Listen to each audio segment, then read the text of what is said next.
My name is KingK. I am not a Metroid fan. At least, I didn't used to be. I suppose I should overview my history with the Metroid series, and by history, I mean the last several months. I didn't grow up with Metroid, and I had never played any of the games until last year when I tried Metroid Fusion and had a fun time with it. Since then, I've been on a bit of a Metroid binge. I went to Zero Mission and then to Super Metroid, both fantastic games. They made me feel powerful, forced to live in a hostile world, searching for upgrades and shooting everything that stood in my way. An accumulation of power through exploration and immersion. There's really nothing quite like that feeling. Naturally, I had to check out the Prime trilogy. The transition to the third dimension can be a slippery one. It either works, or it doesn't, and I was very curious to see how Metroid Prime would handle that transition. Simply put, that's why we're here today. For my first Metroid review, I thought it would be a lot more interesting to evaluate the evolution to 3D instead of telling you everything you already knew about why Super Metroid is timeless. Join me today as I review a classic GameCube title from one of the most beloved franchises in gaming, Metroid Prime. Before we jump right in, let me make one thing clear. I will be comparing this game to Super Metroid a fair amount. I'm analyzing this game as Metroid's first step into 3D, just as I would analyze Super Mario 64 as Mario's first jump into 3D. It's almost impossible for me to look at this game without the context of the Metroid games preceding it. Since Super Metroid refined the formula, it only seems natural that the 3D evolution of the formula would have to live up to, or perhaps even evolve, the design of Super Metroid. I will try my best to discuss how the game stands up on its own, but I will still be referencing Super Metroid quite a bit. Funnily enough, this plot description is going to sound eerily familiar to the one I did for pretty much every game in the Dark Souls marathon. Samus receives a distress signal from the space pirate frigate Orphan, where she discovers that really bad shit was going on with the space pirates and genetically modified alien parasites. She finds the Parasite Queen at the core of the ship, kills it, as you always know Samus to do, and we get a good old-fashioned escape sequence. Along the way, she encounters Ridley, who flies off to a nearby planet named Talon 4, prompting Samus to follow Ridley and investigate. From there, the plot is Samus running around Talon 4 trying to figure out what the fuck is going on. If you take the time to learn, the space pirates were up to some devious shit out here. Much like Dark Souls, you learn about Talon 4 by scanning your environment for text blurbs and data entries. I'm fairly certain Dark Souls was, in part, inspired by Metroid Prime in terms of how it tells a narrative, because they're executed very similarly. If you know me, you know I love optional storytelling. I'd much rather choose to learn about the world of Talon 4 rather than having it all shoved down my throat. There are times in these types of games where I want to sit and read something, but there are other times where I just want to get a move on. I didn't expect the lore to be as intricate as it is. The more you learn, the creepier everything starts to feel. The space pirates were really testing the limits of genetic engineering, and exploring their bases around the planet reveal the twisted abominations that resulted from their experiments. What I love the most about Talon 4 are the Chozo. They're presented as a race of alien forerunners who left behind their unique technologies and made a simplistic home for themselves on Talon 4. Sort of like the Amish, but in space. You learn about the meteor that struck the planet just as their ancient home had been built, and the havoc the meteor wrought upon its inhabitants. It's a dual layer of tension where you can envision the destruction of the Chozo city and stumble into the space pirates as they continue their investigation of the planet. It helps build an authentic world to explore, which goes a long way in making that exploration feel gratifying. Upon booting up the game, I was curious to see how Retro Studios could up the ante in terms of atmosphere. Super Metroid is already such a fully immersive experience. A 2D game on the SNES made me feel weak, alone, and sometimes afraid. If that could immerse me, I can only imagine what the switch to 3D could offer. It's a first-person shooter. You see the entire adventure through the eyes of Samus. Part of me thinks this is why Retro Studios decided that a first-person shooter was the logical route to take Samus in her new 3D adventure. Nice touches like seeing Samus's eyes through the visor every once in a while convinces me this is why they made the change. Boy, did it pay off in spades. The HUD is shaped like Samus's visor. Whenever you switch a beam weapon or visor mode, it's like you're seeing what Samus sees. You get the sense of scale from fire-breathing worms, and the fear of having a Metroid cloud your vision as it tries to suck your face off. It's easy to overlook something like that, but it really was a stroke of genius to make the player's eyes Samus's eyes. It helps that what she's looking at is visually stimulating. Metroid Prime sets itself apart graphically from the likes of Super Mario 64 and Ocarina of Time. The jump to 3D for many franchises started on the N64, and although they're still fun, a lot of them leave something to be desired graphically. Ocarina of Time in particular has some pretty muddy texture work and laughably appalling character models. It's worth noting I still really enjoy Ocarina of Time, but I wouldn't go as far as to call it a graphical masterpiece. But because Metroid Prime is a GameCube title, it looks significantly better. The lush and exotic rainforest of the Talon overworld, the quaint and soulless remains of the Chozo ruins, or the cold and desolate winds of Phendrana Drifts. There's so much variety here that if it wasn't for the power of my suspension of disbelief, I'd wonder how so many biomes exist around the same area of the planet. Although I guess you could say the same for most Metroid games. Yeah, some of the texture work doesn't quite hold up, but it isn't as jarring as booting up Ocarina of Time and just staring at a wall texture going, wow, that looks like actual puke. At the same time, the adventure feels a bit unoriginal. To explain what I mean, let's describe some of the areas you'll be seeing. Your ship lands on a planet with lots of plant life, greenery, and rain. It's strikingly similar to Crateria. I mean, maybe that's just a coincidence. Let's move on. Facing your ship and to the right is the crashed frigate Orphan, which is now below sea level. Man, I feel like there was something almost exactly the same in Super Metroid. I can't quite put my finger on it. Then of course there are the Magmoor Caverns, a lava-infested hellscape that's located beneath it all. Oh, that reminds me, anyone a fan of Norfair? You know, from Super Metroid. The parallels to Super Metroid are pretty undeniable, especially considering many of the same music tracks are remixed and brought back. This isn't to say it's necessarily bad to reuse level motifs, I think that can work. However, when half of your game is comprised of areas that are visually and geographically almost identical to the game before it, it can feel a little samey. The Chozo Ruins, Phendrana Drifts, and Phazon Mines are unique enough to where it doesn't bother me immensely, and the best I can say is at least Retro didn't go the full mile and recreate Brinstar and Meridia, or it really would have felt like a bit too much. Luckily, the level design is all built from the ground up.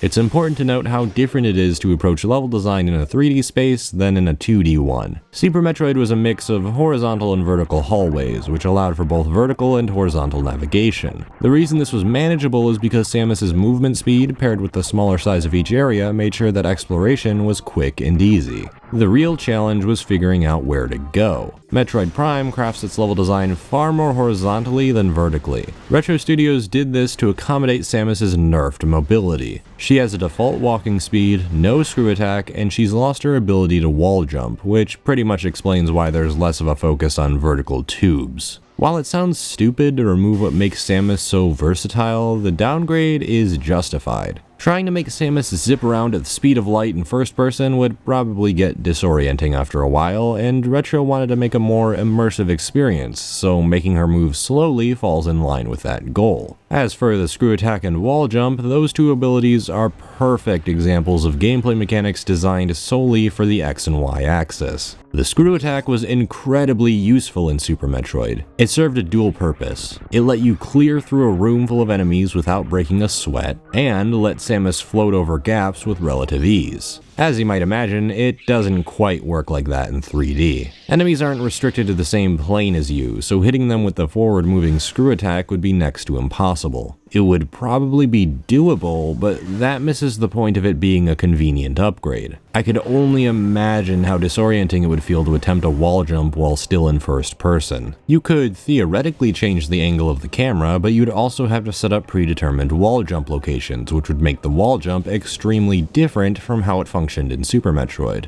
The Super Metroid wall jump is one of Samus's best abilities. If you get skilled enough with this wall jump, you can basically go wherever you want at the beginning of the game, provided it isn't locked away by a door you can't shoot down. It was never a situational tool, and most people use it in areas where you're not necessarily supposed to. Now, if we kept the wall jump and added, let's say, 2 walls to jump back and forth between, would it be the same? It would just be another way of scaling up walls, which would be nice I suppose, but it just wouldn't be the same versatile ability it once was. Because Samus was nerfed so heavily, Metroid Prime puts emphasis on a lot of floating platforms. The rooms that are solely vertical are mostly traveled through like a spiral staircase. I'm almost glad they decided to ditch a lot of verticality because it can get a bit boring when the room design is always the exact same. The game sets up more of a compromise in its large horizontal hallways, which have a ton of platforms to jump on. It's safe to say the game is less about platforming challenges, considering how easy it is to platform and how slow Samus's movement speed is. There's more emphasis placed on shooting enemies and solving puzzles. Before digging deep into how the game plays, I should preface that there are 2 versions of Metroid Prime.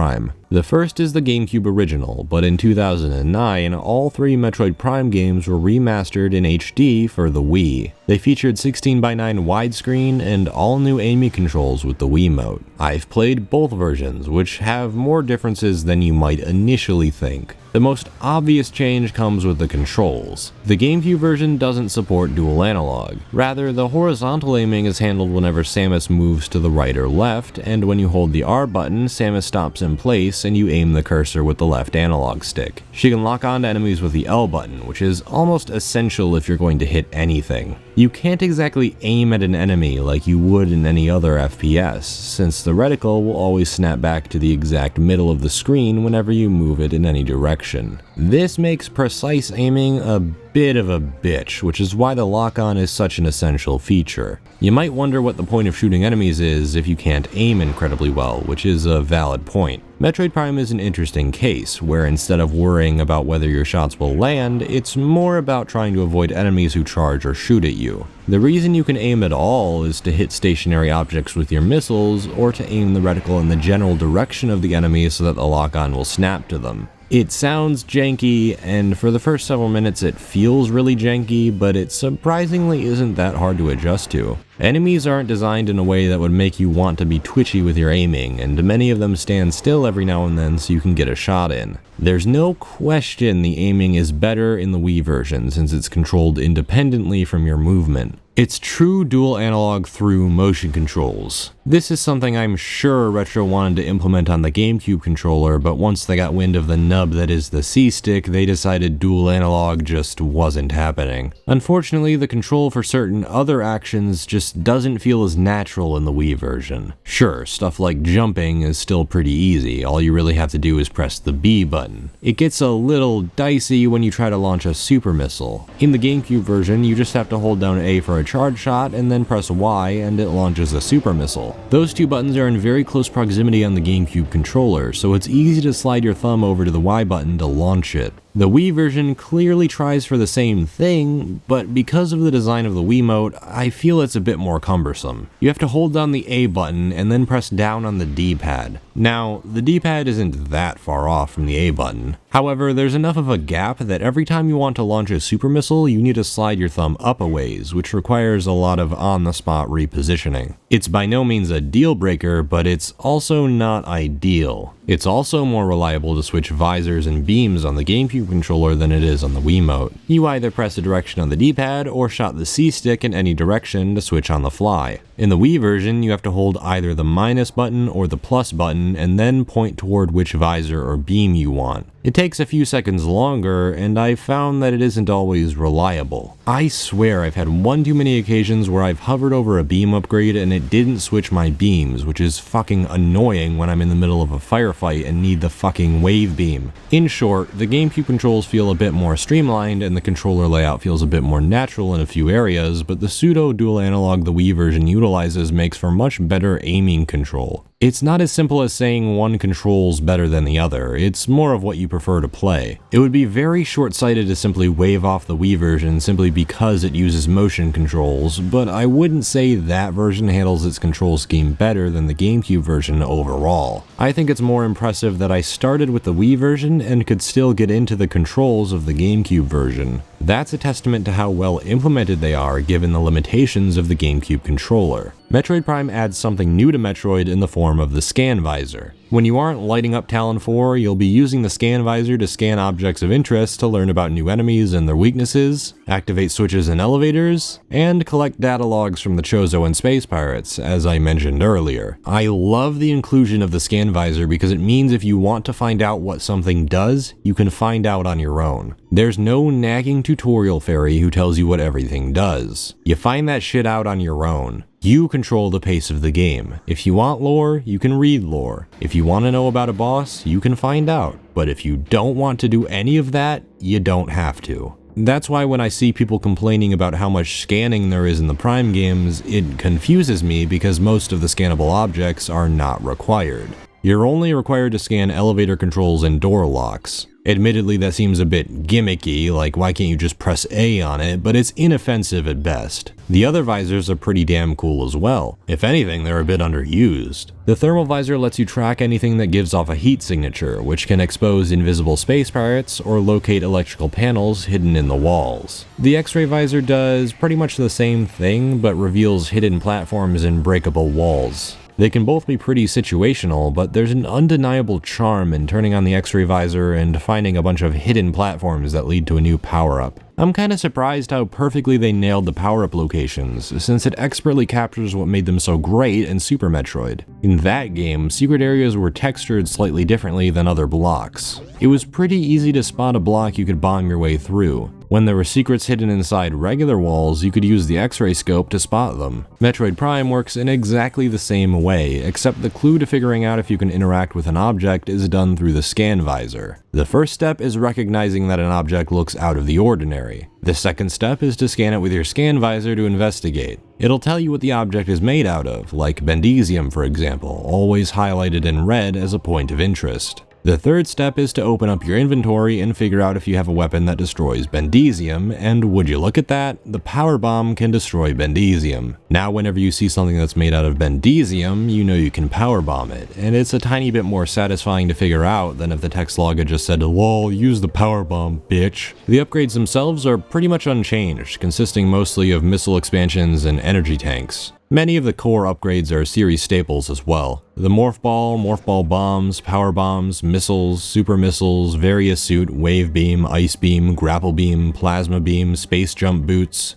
Now that you mention it, there really aren't a whole lot of new items in this game. Not that it's much of a problem. Each of the core upgrades I just mentioned are all fun to obtain and provide a serviceable upgrade. The only new additions seem to be the new visors, the beam upgrades, the Phazon suit, boost ball, and spider ball. Most of them serve as a key to a previously blocked area in typical Metroid tradition. The new additions to the Morph Ball in particular are welcome. The boost ball lets the Morph Ball boost forward at a high speed, and it's used to great effect in half-pipes where you need to gain momentum to reach higher up areas. The spider ball is my favorite. It clings along these yellow magnetic tracks to get around the environment. I started to find it very intriguing when you have to avoid enemies and use bombs to jump to different levels of the magnets, as well as fall down to a lower magnet to attach to that one. It's really satisfying to complete these small obstacle courses, and it left me wanting more. It's a bit of a shame there weren't more of these sections in the game. I'd have really loved the game to have more. Overall, I think they used the Morph Ball a bit more effectively than they did in Super Metroid. Not to rag on Super Metroid, since the Morph Ball was pretty useful, but more often than not using it felt like I was spamming bombs inside of walls just to find out where the exit was. There wasn't any intense puzzle solving like there is in Prime. In the GameCube version, the puzzles can get really complex, since the spring ball form from Super Metroid is gone. This means every jump you make has to be made via a bomb. This makes double jumping slightly awkward, since you need to space out your first and second bomb on the same level, so that the second bomb will propel you up to the bomb that you laid in the air using the first bomb. But when you pull it off, it is satisfying. It's much fucking easier in the Wii version, since that version has the spring ball built in. The reason the spring ball worked well in Super Metroid was because the Morph Ball segments were not necessarily founded upon puzzle solving. The spring ball was more a means to make traversal with the Morph Ball easier and to lock you away from accessing certain power-up locations. In the Wii version, it's just a flick up with the Wiimote and the Morph Ball jumps up. This trivializes a lot of the platforming and kind of breaks a few of the puzzles. It's a luxury, but one that detracts from the thought process of timing morph ball bombs. It isn't really a huge deal since you can just choose not to use it, and hell, I use it a lot whenever there's a really easy jump I need to make. But I'll take the satisfaction of nailing a 3-bomb jump over the instant gratification of the spring ball any day. This is where the bulk of the puzzle solving in Metroid Prime is located. Placing morph ball bombs in circular spaces is something you'll do a hell of a lot in this game. It doesn't get particularly old, since what you're activating by placing bombs in the circular spaces is always different. This area has you boost balling to move a laser in front of the correct wall to fire it open. The next area has you placing bombs in circular spaces to align a 3-segment column so you can get a perfect spider ball track going to make it up to the top. The best thing I can say about puzzle solving in Metroid Prime is that it never overstays its welcome. A very nice supplement to the shooting and platforming. Unfortunately, Metroid Prime has some severe pacing issues revolving around difficulty balancing and backtracking. On the whole, Metroid Prime is pretty easy. I never expected Metroid Prime to be quite as difficult as Super Metroid.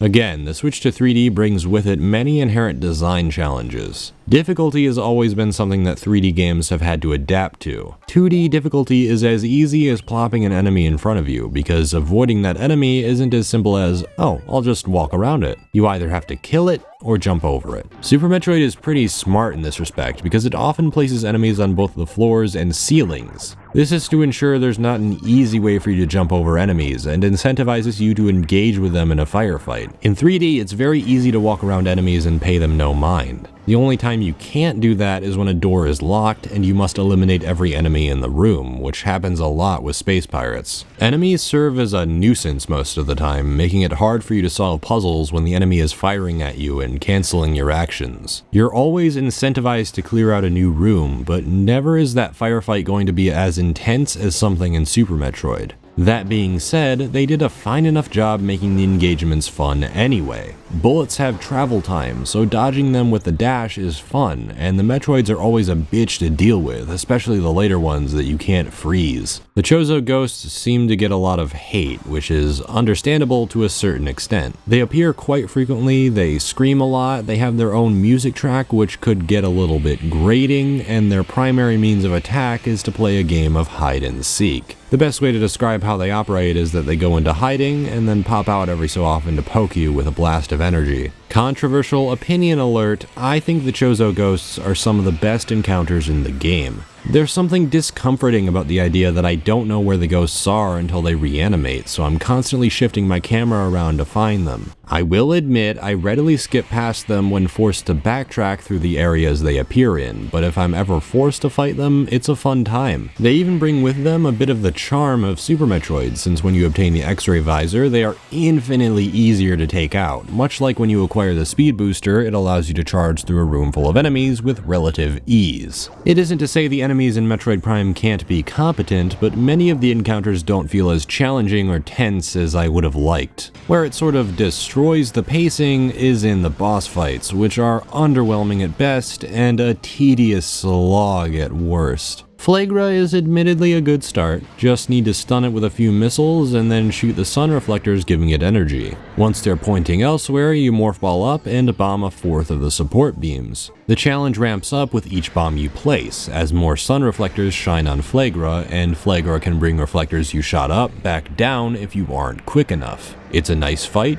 doesn't last too long, and I genuinely have a fun time fighting it even if it's kind of easy. Thardus is the exact opposite. His whole shtick is that you need to use your thermal vision to spot his weak points and then shoot it enough so that it's revealed in your combat visor. This sounds inoffensive, right? The problem is that he takes fucking forever to kill. I'm not exaggerating, even for experienced players, he can take upwards of 10 minutes to kill. The worst part is that his pattern is painfully predictable, making for one of the most boring fights I've ever had. Dodges rocks, when he goes into a ball, go into your morph ball and boost away, wait until he's back to his upright position, dodges infrequent lightning attack that never does anything at all, then start shooting at his weak points again. There's no easy way to take down Thardus. No matter what you do, he takes a set amount of damage each time. time because each weak point has a set amount of HP. And whenever you destroy a weak point, he'll often go into ball mode, so you have to sit around and wait for him to get out before you can start fighting him again. It's not hard in the slightest, it's one of the easiest boss fights in the entire game, but it is not fun to do. It's boring as all hell. This is made even worse by the time you reach Meta Ridley. Oh, sweet Jesus, Meta Ridley. He takes just as long to kill because he too takes a set amount of damage no matter what you do, and one of his favorite attacks is to fly into the air away from the battlefield and slowly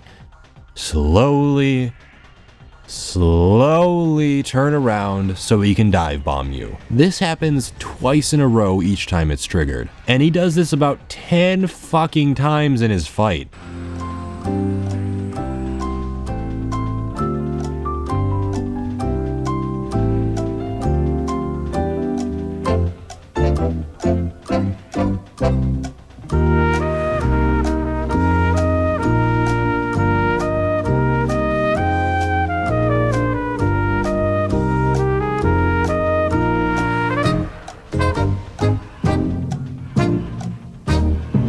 When that flying phase is over, he's on the ground, where you have to shoot his mouth to expose his weak point. You have to do that while you avoid his charge attacks, which admittedly are hard to avoid. It doesn't really make up for the fact that he's a giant frustrating slog meant to test your patience, and that's a real fucking shame because the remix that plays is heavenly.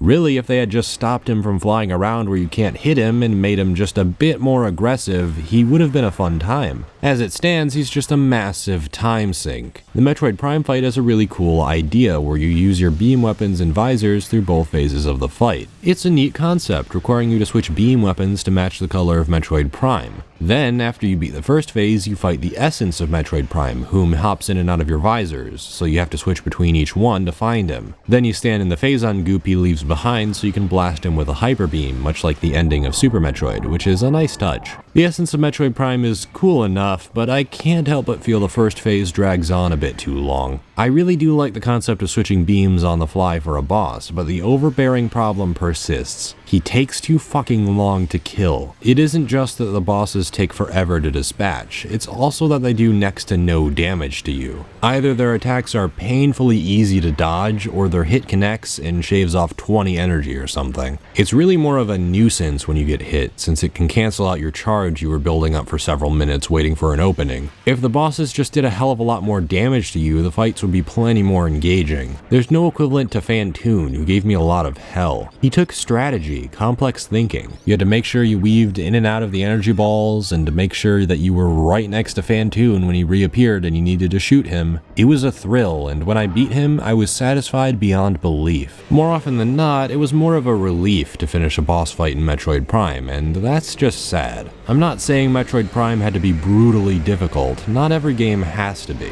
but at least make the boss fights shorter, my god. People shit on Sonic Lost World's bosses for being too easy, as well they should, mind you, but at least they go by quickly. Metroid Prime's bosses stick around for a few weeks. It's like you're trapped in hell awaiting Judgment Day. Alright, that's an exaggeration. They aren't that bad. They don't make up a majority of your playtime. You might think that something like Hyper Mode, which they added in the Wii port, would solve the issue. Unfortunately, Hyper Mode grinds the pace down to a halt. It's more of an artificial increase in difficulty in the sense that enemies do more damage to you and you do less damage to enemies. What this often means for enemy encounters and boss fights is that they just take longer to kill than they otherwise would. While they may do a bit more damage, it really isn't all that noticeable until you reach the Phazon Mines, where I admittedly died a few times. It didn't help the game's case that dying sends you back to the last save room, which is at the very beginning of the Phazon Mines. I usually died when I was pretty deep into the mines, and as a result, I had to keep redoing a bunch of the same tedious crap. If anything, the difficult sections in Hyper Mode feel more frustrating than rewarding, because it can almost feel like you're backtracking sometimes, which is another problem this game has. Backtracking Backtracking is a series staple, I understand that. When you see an area you can't access early on, you'll naturally have to backtrack to go access that area. I was fine with the backtracking present in Super Metroid because a lot of it was quick, painless, and it always led into a new area. It was also fun to blaze past enemies that gave me a lot of shit when I didn't have as many power-ups. It's a feeling of power I can't get enough of. Metroid Prime tries to emulate this, it really does.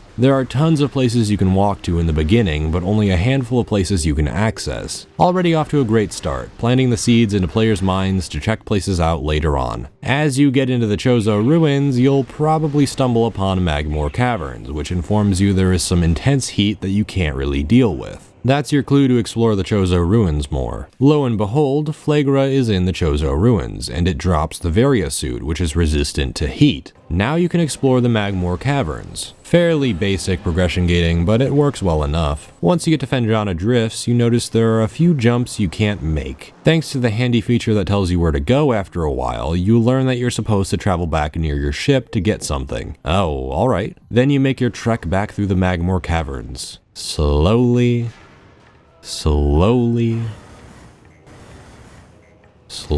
but surely, until you make it all the way back to your ship, use the boost ball to reach a higher level, and then unlock the space jump boots. Cool, back to Phendrana. Slowly.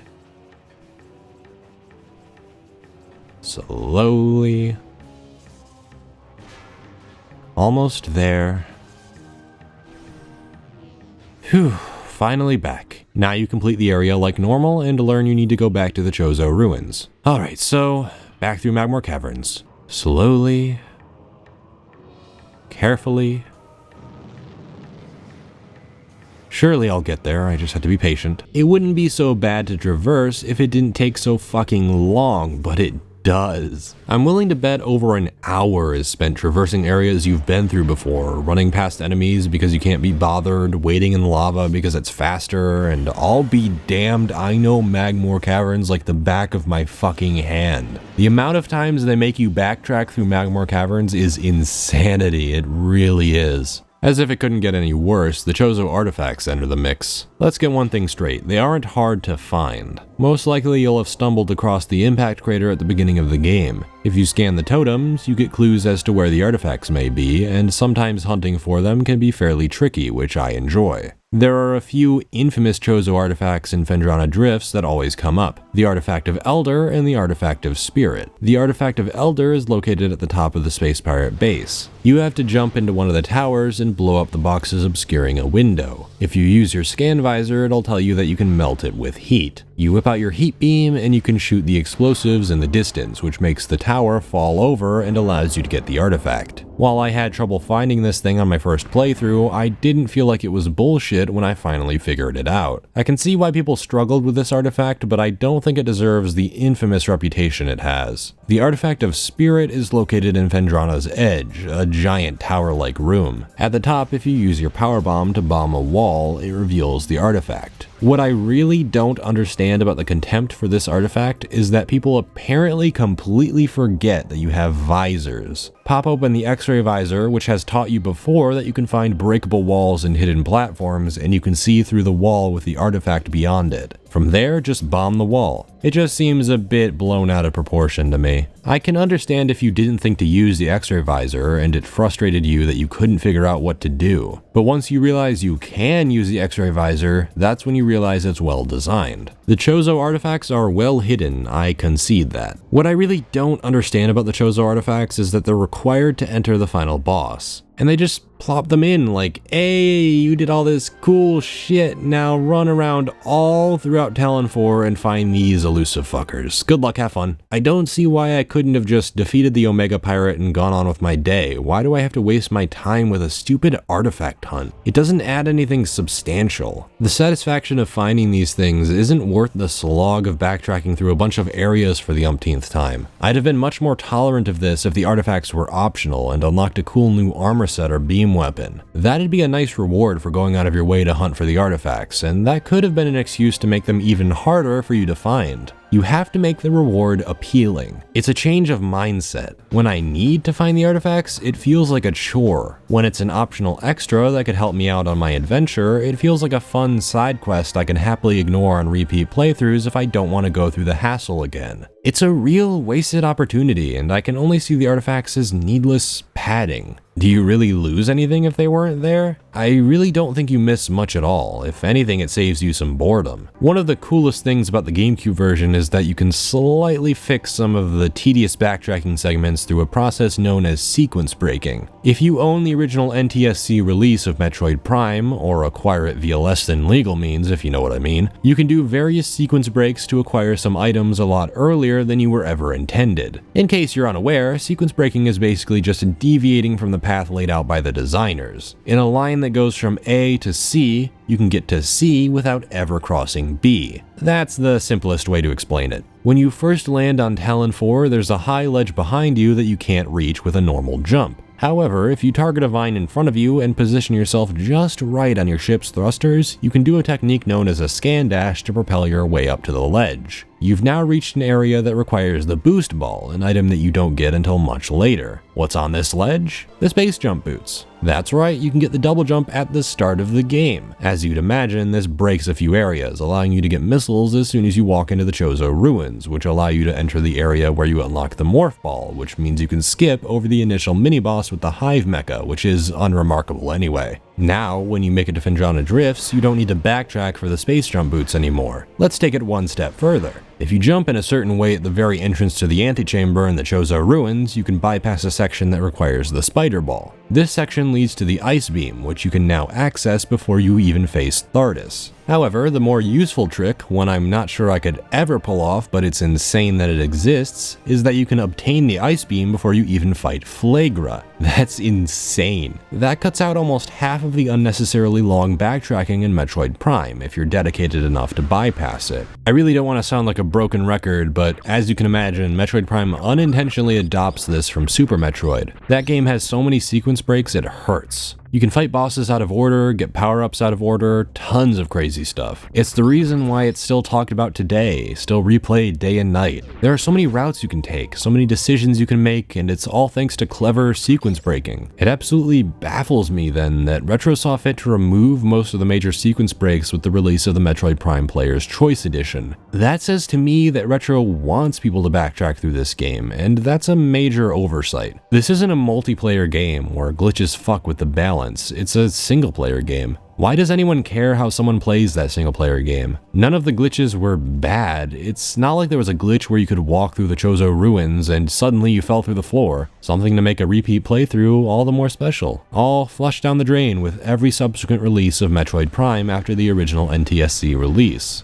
This is one of the reasons why I don't think there's a clearly superior version of Metroid Prime. The GameCube version has so many options for sequence breaking that were removed or made infinitely harder in the Wii version. In the Wii version, you're stuck with all that backtracking. You have to play by the game's rules. It feels a bit like the Wii version is suffocating your freedom while the original GameCube release is embracing it. That being said, I still think the Wii version is the best to start with. It has the best aiming control and is remastered in HD and 16:9 widescreen. I started with the Wii version and I don't regret it. Playing through the game a second time on the GameCube wasn't as hard as I thought it would be. I adjusted quite quickly and found out I can get the space jump boots early. Once I did, I felt accomplished. I could explore a bunch of areas I could never reach before because I pulled off a cool glitch. There's no clear superior version, play whichever sounds like it would suit your needs best as a gamer. Those are more or less my thoughts on Metroid Prime. It's a solid attempt to catapult Metroid into the 3D sphere, and it isn't without its problems. It's too easy, has horribly designed bosses, and the backtracking combined with the artifact hunt is pointlessly long. However, they nailed the world building and overall level design. They mixed together horizontal and vertical level design by making the hallways more expansive with platforms to jump on. The lore makes Talon 4 feel like a real place, homeworld of the Chozo destroyed by a meteor. The atmosphere it sets up is brilliant, using the first-person viewpoint to its advantage to make you feel like you're in Samus's shoes. The blend of shooting, platforming, and puzzle solving is superb, and exploring every inch of Talon 4 isn't gonna get old anytime soon. They might not have done everything right, but by God, this is a pretty fucking solid first attempt. Not every franchise is lucky enough to nail the first jump into 3D, and Metroid Prime, while far from perfect, is a great evolution of 2D Metroid in a game that I greatly enjoy. This concludes my review of Metroid Prime. I hope you enjoyed this review, and certainly have yourself some well-deserved fun today.